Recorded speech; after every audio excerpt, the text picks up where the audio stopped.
बंदगी साहेब। ये अभी तो साध्वी साहब ना मन के ऊपर बोल ही रही थी, जहां नहीं जाना चाहिए वहीं जाता है, जो नहीं करना चाहिए वही करता है। तो अच्छा हो उनको हम अपने नियंत्रण में ले लें, और नियंत्रण में तब आता है जब हमारे भीतर साधना की शुरुआत होती है, भक्ति की शुरुआत होती है। कबीर पंथ में हम गुरु की भक्ति करते हैं, गुरु की आराधना करते हैं। ये बस थोड़ी सी पंक्ति, 2 पंक्ति मैं गुनगुनाऊंगा, आप भी मेरे साथ गुनगुनाइए। मैं कह रहा हूं आप मेरे साथ गुनगुनाइए। वो लोग गा रहे थे, आप सुन रहे थे। मैं कह रहा हूं, मेरा निवेदन है आप मेरे साथ गुनगुनाइएगा, ठीक है? साहिब बंदगी साहेब। मैं सादर शीश झुकाता हूँ गुरुदेव आपके चरणों में। मैं सादर शीश झुकाता हूँ गुरुदेव आपके चरणों में। कुछ अपनी विनय सुनाता हूँ गुरुदेव आपके चरणों में। कुछ अपनी विनय सुनाता हूँ गुरुदेव आपके चरणों में। मैं सादर शीश झुकाता हूँ गुरुदेव आपके चरणों में।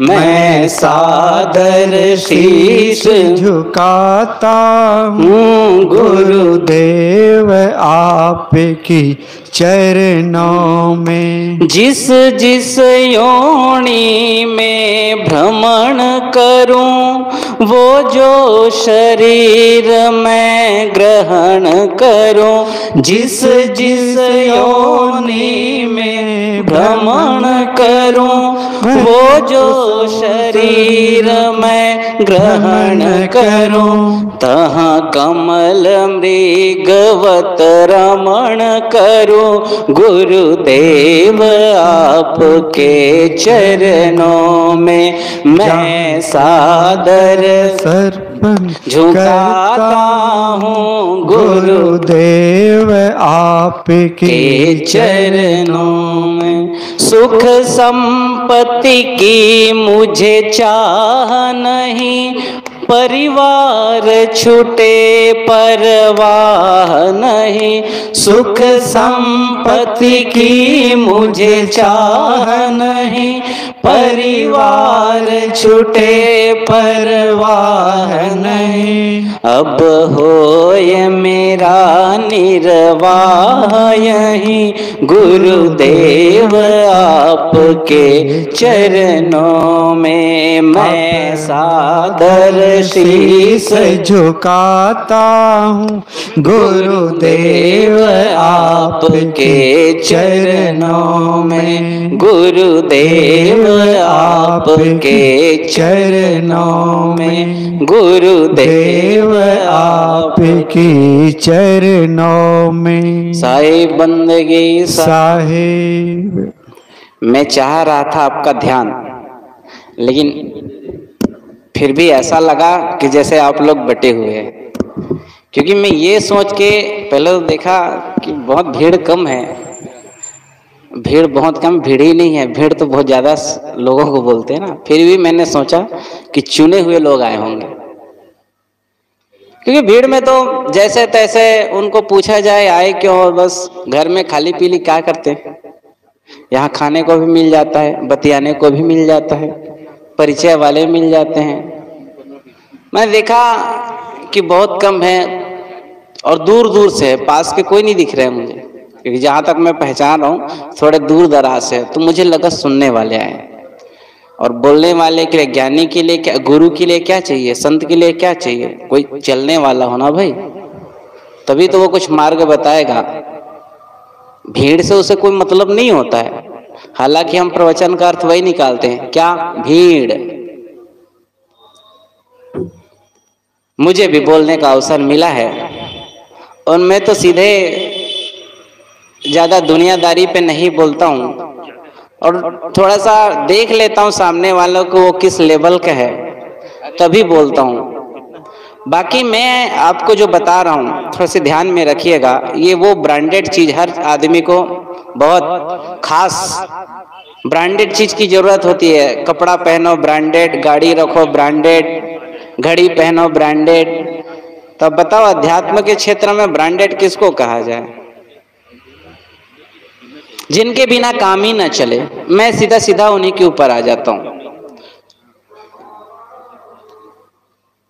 सत्संग से, साधना से निश्चित ही व्यवहार में सरलता आती है, निश्चित ही मन सुंदर होता है, निश्चित ही जो मन को सुंदर रख ले, जिनका व्यवहार सरल हो जाए, वो संपन्नता के सभी आयामों को छूता है, सभी साधन उनको उपलब्ध हो जाते हैं। ये कोई दो मत वाली बात इसमें नहीं है। लेकिन मानव जीवन का उद्देश्य है आत्मिक उन्नति कर लेना, मोक्ष की स्थिति को प्राप्त कर लेना, और कहूं तो परमात्मा को उपलब्ध हो जाना, परमात्मा को प्राप्त कर लेना। जब आप इस मार्ग पर निकलते हैं,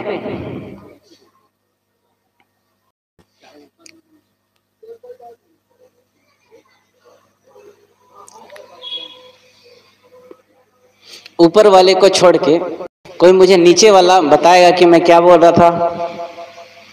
ऊपर वालों को छोड़ के कोई मुझे नीचे वाला बताएगा कि मैं क्या बोल रहा था?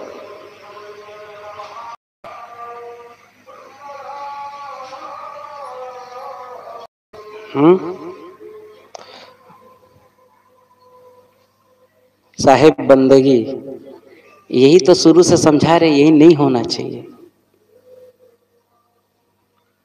तन से तो सब आ जाते हैं, मन से बहुत कम लोग आते हैं। और ऐसी आदत धीरे धीरे अब मेरी हो रही। एक बार जब जिस चीज को मैं बोल लेता हूँ ना, रिपीट नहीं करता हूँ, इसलिए बहुत खास सोच समझ के बोलता हूँ कि कहाँ पे बोलना है, कहाँ पे नहीं बोलना है। पता नहीं आदत अच्छी कहो बुरी कहो, एक बार जो निकल जाता है, इसलिए बोलने के पहले मैं बहुत 100 बार सोच लेता हूँ। आज मैंने कुछ चीजें सुना था, बहुत अच्छा लगा मुझे वो, इसलिए मन किया कि आपको वो बता दूं। ये मेरी तो नहीं है, ये मेरी खुद की उत्पत्ति नहीं है, लेकिन वो बात वो पढ़ा मैंने सुना तो बहुत अच्छी लगी वो बात, इसलिए मैं आपको बताना चाहूँ।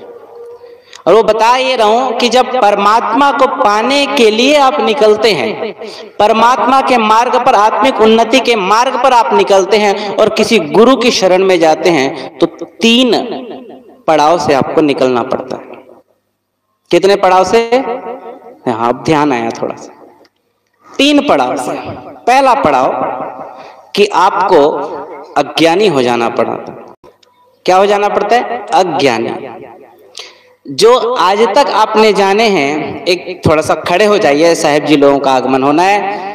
संत श्री रमाशंकर साहेब जी जो पूर्णिया आश्रम से आए हैं और कबीर मठ नादिया से पधारे हुए नादवंशाचार्य पंत श्री हुजूर साहेब जी, उनके स्वागत में एक बार जोरदार ताली बजाते हुए जयकार बोले सद्गुरुदेव की जय, संत समाज की जय। साहेब बंदगी, साहेब बंदगी, साहेब बंदगी, साहेब बंदगी। पूज्य गुरुजन लोग मंचासीन हो रहे हैं।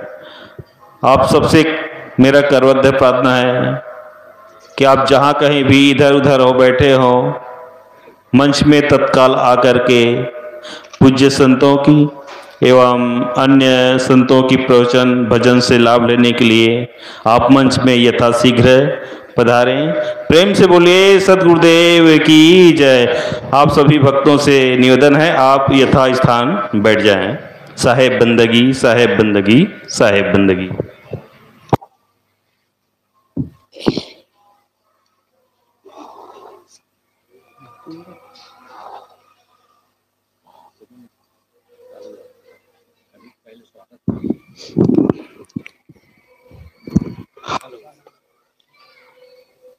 एक कुर्सी डाल दे।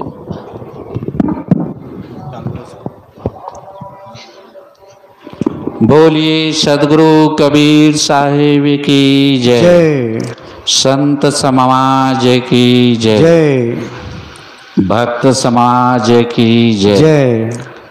सदगुरु कबीर मंदिर कुर्सीपाड़ जोन 3 वार्ड क्रमांक 48 के संस्थापक पूज्य संत श्री हंसा साहब जी भक्तराज श्री मर्राखन कलिहारी के द्वारा आप सबके सहयोग से ये कार्यक्रम निर्मित हुई। उसके आज पुण्यतिथि 22 दिसंबर को उनका निर्माण हुआ था, तो 22-24 दिसंबर उसकी स्मृति में पुण्य स्मृति में कार्यक्रम रखा गया है। इस कार्यक्रम में हमारे बीच नाद वंशाचार्य आचार्य 200 पुराना मठ ऐतिहासिक है राजनांदगांव जिला में, वहाँ के आचार्य श्री मंगल साहब जी का आगमन हो चुका है, गद्दी में विराजमान है। और हमारे बीच बिहार प्रांत से हमारे श्री परम श्रद्धेय संत श्री पूर्णिया जिला रमल शंकर साहब जी का विराजमान है। और राजीव नवापारा गोबरा से श्रद्धेय संत श्री तीरथ साहब जी का आगमन हुआ है। आइए हमारे भारतीय संस्कृति के अनुसार स्वागत के लिए मैं निवेदन करता हूं। हमारे बीच सुनील कलिहारी जो इस समिति के अध्यक्ष है, आप पुष्प के द्वारा नाद वंशाचार्य आचार्य साहब का स्वागत करेंगे। और हमारे बीच बुजुर्ग संत भूल गए हमारे बीच गुरमुख साहब कुरुक्षेत्र से हरियाणा से पधारे हुए हैं। तो आइए चेतन साहब जी आ जाएं, श्री चेतन साहब जी आ जाएं। आप इसका करिए, वो इनका करेंगे ना। श्री आचार्य साहब जी का स्वागत कलिहारी सुनील कलिहारी हमारे कमेटी के अध्यक्ष हैं। आपसे निवेदन है कि आप श्री मंगल साहब जी का आचार्य साहब जी का पुष्पहार के द्वारा स्वागत करें। सभी लोग ताली के द्वारा स्वागत करें। साहेब बंदगी साहेब। आइए श्री चेतन साहब जी हमारे बीच श्री बिहार प्रांत से पधारे हुए श्री परम श्रद्धेय साहब जी का पुष्पहार के द्वारा स्वागत करेंगे। इसी कड़ी में हमारे बीच यहाँ कल्याण साहब जी का काफ़ी योगदान है। आप भी आए और आप भी हमारे श्री पुष्प के द्वारा दोनों संत का स्वागत करेंगे।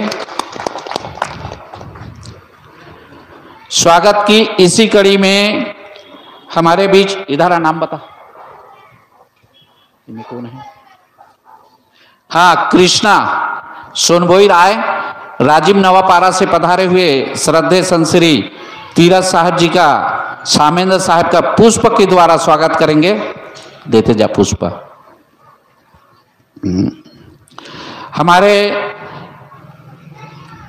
नादिया से पधारे हुए श्री महेश साहू जो महामंत्री हैं, आपसे निवेदन है कि आप पुष्पों के द्वारा दोनों वरिष्ठ संतों का पुष्प के द्वारा स्वागत करेंगे।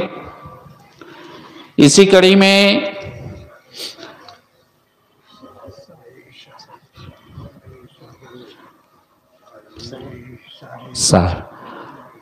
आइए हमारे बीच सेवा देने वाले हाँ संतोष भाई बैठा हुआ है।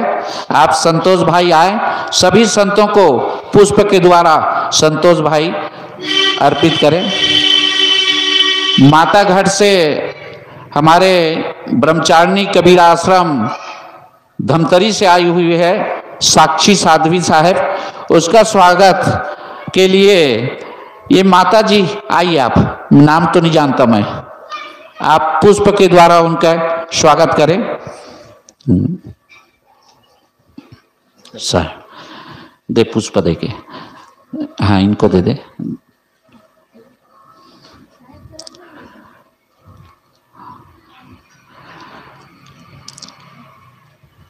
आइए अब ये संतों की स्वागत हो गई संक्षिप्त में। बाकी लोग बैठे हैं, सबको पीछे सबका नंबर लगाएंगे, समय अभाव है इसलिए मैं एक फूल के की पुष्प फेंक करके सब संतों की भक्तों को ऐसे कर दे। हाँ साहब कलिहारी भाई, अरे वहाँ चल दी सो हुआ, इधर रहे कर आप। हाँ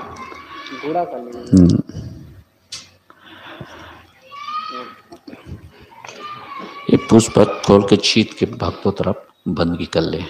हाँ है कहा। हाँ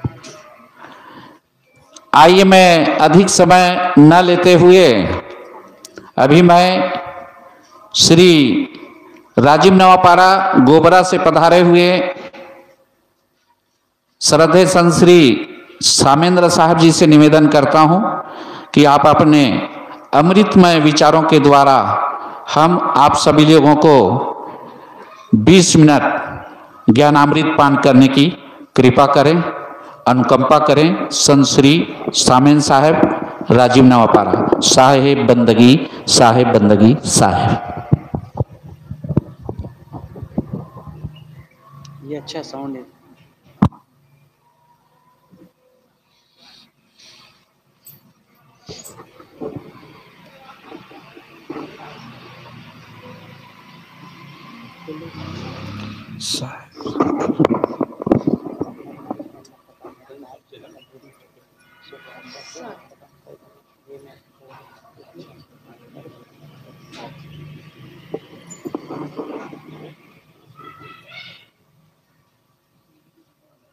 साहब जी के साथ श्री गिरधर साहब आए हुए हैं और मैं इस कड़ी में थोड़ा से 5 मिनट का ही समय लेता हूं श्री तीरथ साहब जी से। 5 मिनट में अपनी बात को पूरी करेंगे। साहेब बंदगी, साहेब। साहेब बंदगी, साहेब। मुझे माफ कीजिएगा, मैं समय को वापस मांग लिया क्योंकि मेरी बात अधूरी हो गई थी और आप जो सुनना चाह रहे थे और मैं जो बोलना चाह रहा था, मैं कह रहा था कि जब परमात्मा के मार्ग पर आप निकलते हैं तो आपको 3 पड़ाव से होकर के गुजरना पड़ता है। यही बात थी ना। पहला मैंने कहा था आपको अज्ञानी हो जाना पड़ेगा। जितना भी ज्ञान आपने लिया था इससे पहले, गुरु की शरण में जाने से पहले, किसी तत्वदर्शी गुरु, किसी सदगुरु की शरण में आप जाएं तो अज्ञानी होकर के ही जाना पड़ता है, क्योंकि आपका ज्ञान आड़े आएगा। जब वो कोई बात कहेंगे, कोई विचार कहेंगे, कोई ज्ञान की बात आपको बताएंगे तो आप जो पूर्व में आपका ज्ञान जो आपके भीतर भरा हुआ है वहां से उनकी तुलना चालू हो जाएगी। एक संत के पास 2 व्यक्ति गए। उनने कहा कि हम आपको गुरु बनाना चाहते हैं, हमको आप ज्ञान की प्राप्ति करा दीजिए, हम परम ज्ञान को पाना चाहते हैं, आत्मज्ञान को पाना चाहते हैं। तो उस गुरु ने कहा, अच्छा ये बताइए कि आप सबसे पहले वाले व्यक्ति से पूछे, आप बताइए आप अध्यात्म के क्षेत्र में कुछ जानते हैं? तो उनने कहा पहले हाँ मैं कुछ जानता हूं, कुछ 20% 25%। दूसरे को पूछा गया आप जानते हैं? तो उन्होंने कहा नहीं मैं बिल्कुल भी नहीं जानता, मैं बिल्कुल कोरा हूं। तो उस गुरु ने कहा इनको 1 साल लगेंगे उस ज्ञान को प्राप्त करने के लिए जिनको मैं बताना चाहता हूं, और जो 20 से 25% वाला उसको 2 साल लगेगा। तो उनको भी हैरानी हुई कि क्यों ऐसा हुआ। निवेदन किया कि आप जरा हमें बताएं, क्योंकि मैं तो थोड़ा ज्ञान मैंने पहले पा लिया तो मुझे ज्यादा समय क्यों लगेगा। तो गुरु ने कहा यही एक कारण है कि तू पहले से भरा हुआ है। पहले उनको क्या करना पड़ेगा? खाली करना पड़ेगा। अभी साहेब जी बता रही थी कि जगह जगह में इतने सारे देवी देवता हैं भारत में, कोई अलग पूजा कर रहे हैं, कोई किसी की पूजा कर रहे हैं, कोई किसी के, सबकी। और जब इसीलिए एक दिन मेरे दिमाग में ऐसी बात आई, मैंने उनको डायरी में तुरंत नोट किया कि ए लोगों, अगर अध्यात्म के क्षेत्र में या धर्म के क्षेत्र में आपकी पुरानी धारणा कटती है तो घबराना मत। विज्ञान में एक सिद्धांत है कि जब भी पुराना नियम कटता है तो दूसरा नियम उसका स्थान ले लेता है। आपकी धर्म की यात्रा भी ऐसे ही तय होगी। सीधे सीधे कोई परम ज्ञान को उपलब्ध नहीं हो जाता है, धीरे धीरे उठते हैं। इसमें से सभी कोई न कोई मूर्ति को पूजते रहे होंगे, कोई और किसी को पूजते रहेंगे। धीरे धीरे आपकी चेतना जगी, धीरे धीरे गुरु का ज्ञान आपको समझ में आया और आप यहां तक की सफर कर चुके। तो जो पहले से भरा हुआ है उसको छोड़ना पड़ता है, अज्ञानी हो जाना पड़ता है, अपने ज्ञान को भी जीरो करना पड़ता है। और यह हकीकत बात है। मैं स्टेट पीएससी की भी तैयारी करने गया था, यहाँ आईएएस की भी तैयारी आप करने जाओ ना, तो ये पहली बात यही बतलाते हैं, आपको जो ज्ञान मिला है वो छोड़ देना, आप जितने भी डिग्री की पढ़ाई किए वो छोड़ देना, हम जो सिखाएंगे उसको आप यहीं से शुरू करना, जीरो से ही उठाना है। तो पहली बात मैंने कहा कि अज्ञानी हो जाना पड़ता है। दूसरी बात, जिस परमात्मा को आप ढूंढने चले, जिस आत्म तत्व की आप खोज करने चले हैं, उसका तो आपको कोई पता नहीं है। हम केवल शब्द ही सुने रहते हैं, परमात्मा है, आत्मा है, कोई जो गहरे से बता सकता है क्या है? मैं भी नहीं जानता था। ऐसा हुआ था एक बार कि हमारे आश्रम में, नादिया आश्रम में, एक ज्ञान साहब जी आए थे। अभी वो पिछले ही वर्ष श्री राम जी इनका हुआ, आप लोग नाम सुने होंगे ना, ज्ञान साहब जी, श्री ज्ञान साहब जी।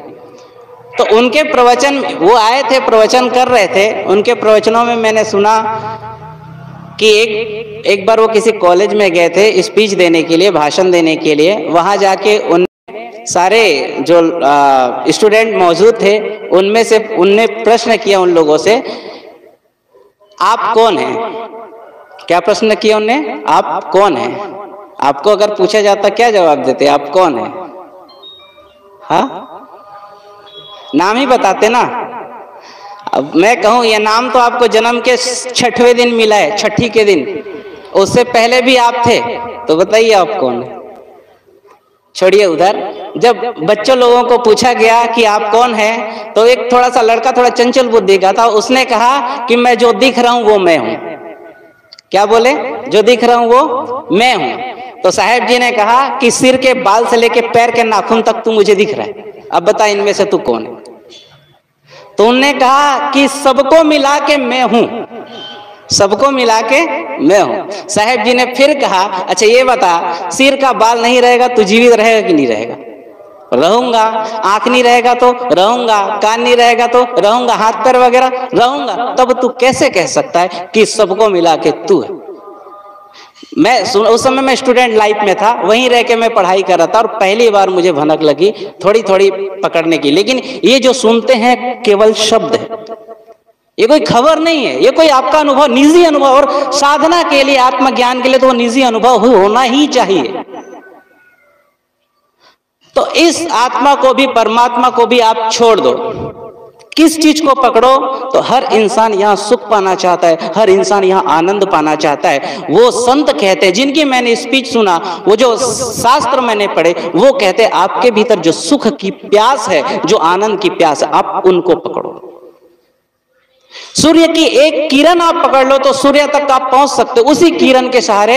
ऐसे ही ये जो आनंद है, और जब सर्वोच्च आनंद में आप डूबने चलेंगे, परम आनंद में डूबने चलेंगे, तो परम आनंद कहीं नहीं मिलता केवल अपनी आत्मा के सिवाय, केवल परमात्मा के सिवाय। इस एक प्यास को, एक सूत्र को आप समझ लीजिए। पहला, अज्ञानी हो जाना। दूसरा, अपनी आनंद को पकड़ लो। और तीसरा, दुनिया एक बाजार है और लेन देन यहाँ का रिवाज है, और इस बाजार में जब तक कुछ देंगे नहीं तब तक आपको कुछ मिलेगा नहीं। आप पाना चाहते परमात्मा, फिर देंगे क्या? धन देंगे, अपने पद को देंगे, अपने शरीर को देंगे, प्रतिष्ठा को देंगे, तो इनमें से कोई आपका नहीं है। और ये इसी जन्म में मिला, इसी जन्म में छूट जाएगा, तो फिर आपका है क्या? आपका है जो जन्मों जन्मों के जो दुख इकट्ठा कर लिया है, वो आपका है। जिसके कारण आप भटक रहे हैं वो आपका है। तो दुख को छोड़ो, तब कहीं जाके आपको वो आनंद की उपलब्धि होगी। अब आपको लगेगा दुख को हम कैसे पकड़े हुए? आप ही पकड़े हुए। एक सुकरात जी, बहुत प्रसिद्ध संत हुए यूनान के, वो अपने शिष्यों के साथ जा रहे थे, और जब जा रहे थे तो एक किसान बैल लेके आ रहा था।